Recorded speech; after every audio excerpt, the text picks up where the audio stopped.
Welcome. We're here at the Fortune ScaleUp Summit, and I'm with retired U.S. Army General Stanley M. McChrystal, who's the former commander of the Joint Special Operations Task Force in Iraq.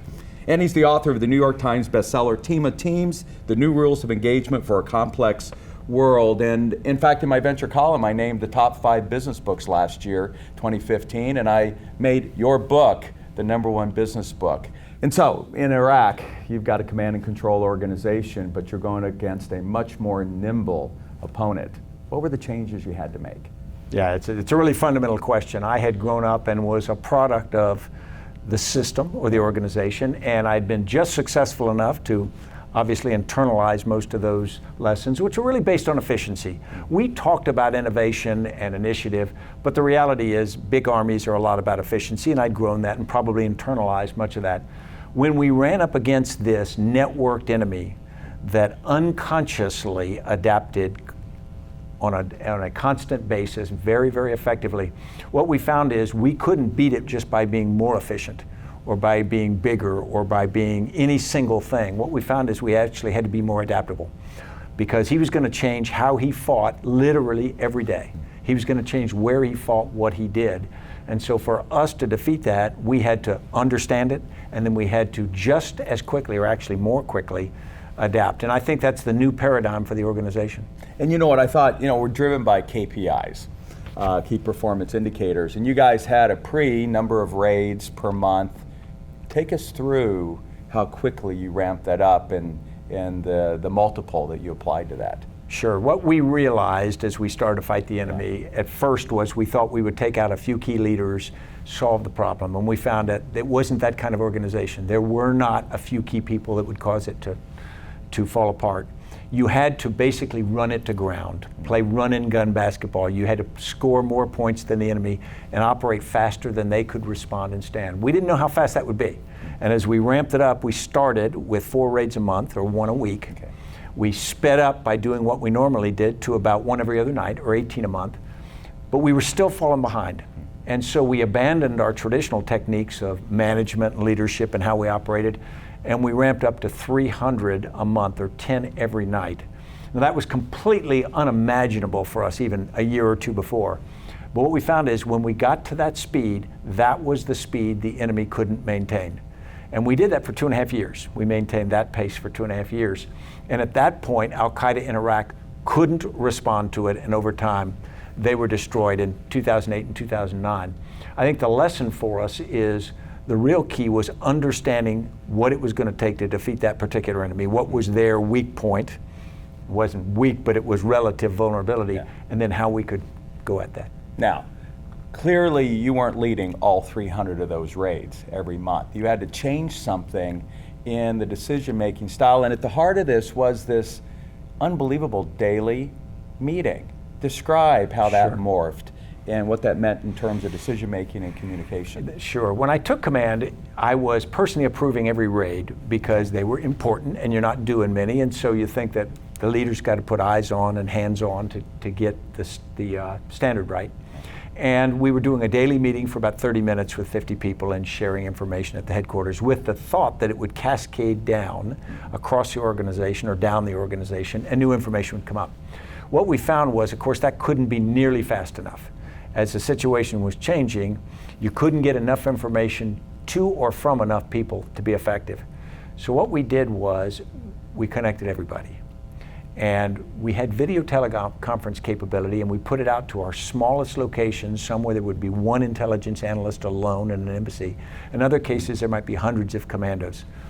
And by connecting everybody every day and having this daily conversation, we called it an operations and intelligence video teleconference, but it was really a daily conversation of what is happening, what is going to happen, what can we do about it, and what are we going to do, caused the whole organization to almost feel like they went into the huddle with the quarterback of the team, understand what we're doing, and move.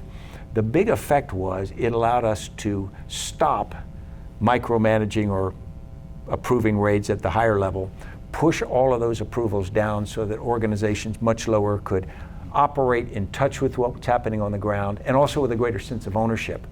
And so what seems like an inefficient locking up of people for a certain amount of time. And how many?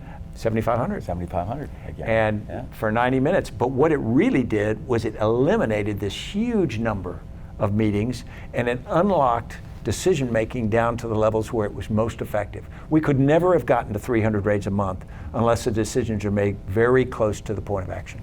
Now, give us an insight into what happened in those 90 minutes. Was it you talking that whole time? Yeah, there's a temptation to think that it's a briefing. Yeah, and that you're briefing the commanding general, and so you got 90 minutes worth of information. But what we found was information could be passed much more easily off our SharePoint portal or email or other ways. So it was a conversation. Now there was an agenda, and we had certain parts of the organization would brief, some every day, some once a week, depending upon what part they were. And they would brief for a period of time, giving what we called front page above the fold information, or push headlines. Yeah. Then anyone who needed more information knew about the situation. They could then go find it, because we used our web very carefully. But it would allow the rest of the time to be, what does that mean? What do you think? What should we do about it? And it was the organization hearing those conversations and taking part in them. There are times, it took a little while to get the culture comfortable, but we'd have junior people in the organization either asking questions or providing perspective that only they can have, because only they are in that particular spot or have that particular background. But traditionally that would be lost as it works its way up through a hierarchy and information gets diluted along the way. Instead, they have this ability to give rich, on-the-ground focus. The other thing it does is it makes everybody feel like they're part of it, much more than if they're just passing reports up a chain and don't know what happened to them. They're in the conversation. They're in the C-suite meeting. They know what the CEO thinks because they see him for 90 minutes every day. And that's a dynamic you can't put a value on, because not just information, but it's a leadership opportunity. I have the opportunity to praise people. I have the opportunity to push values. I have the opportunity to demonstrate the behaviors that I want them to exhibit if I have the self-control and self-discipline to do it. And we talk about the difference between abnegation and delegation. In delegation, you need to close the loop. So you had, though, the war room. Right. You had the screens, so you're able to watch the firefights going on. But you said something important from the stage, which is you never, though, what? Exactly. We had these war rooms, and we had a bunch of them. And I could not only watch every operation as occurred from predator downfeed, but I could hear every radio transmission that they were talking on the ground between the most junior people.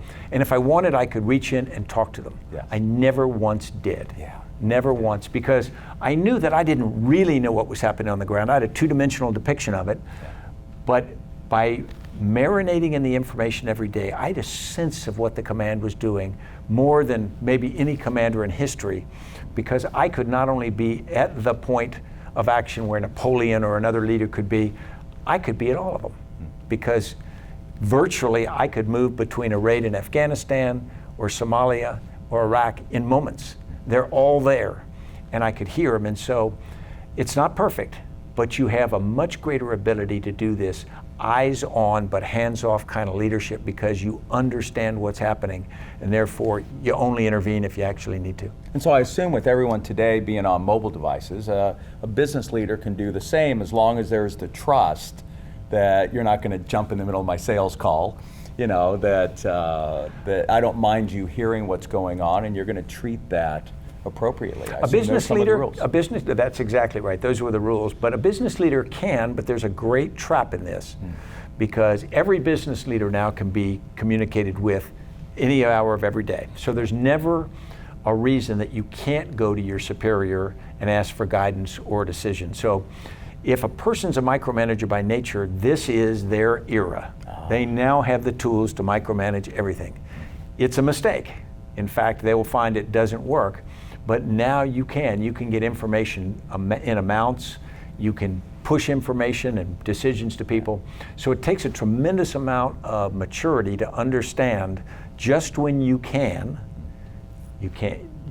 anymore, you shouldn't anymore. Try to micromanage. But you need the fact patterns so you can see what's going on. Exactly. But I love the fact that you could communicate, but you didn't. Exactly. And that's the maturity of the leadership that has to Exactly. change.